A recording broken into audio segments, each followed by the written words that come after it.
સુરતમાં કેન્દ્રીય મંત્રી સી.આર. પાટીલની અધ્યક્ષતામાં ઉધના સ્થિત નગર પ્રાથમિક શિક્ષણ સમિતિની શાળામાં કન્યા કેળવણી અને શાળા પ્રવેશોત્સવનું આયોજન કરાયું. સુરતમાં કેન્દ્રીય મંત્રી સી.આર. પાટીલની અધ્યક્ષતામાં ઉધના સ્થિત નગર પ્રાથમિક શિક્ષણ સમિતિની શાળામાં કન્યા કેળવણી અને શાળા પ્રવેશોત્સવનું આયોજન કરવામાં આવ્યું. આ કાર્યક્રમમાં નગર પ્રાથમિક શિક્ષણ સમિતિના પદાધિકારીઓ, ધારાસભ્યો અને કોર્પોરેટરો ઉપસ્થિત રહ્યા હતા.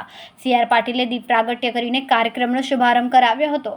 પાટીલે સરકારી શાળામાં શિક્ષણ સ્તર અને ઇન્ફ્રાસ્ટ્રક્ચરની પ્રશંસા કરીને કહ્યું કે બાળકોને અબ્દુલ કલામ બનવાનો સંકલ્પ કરો.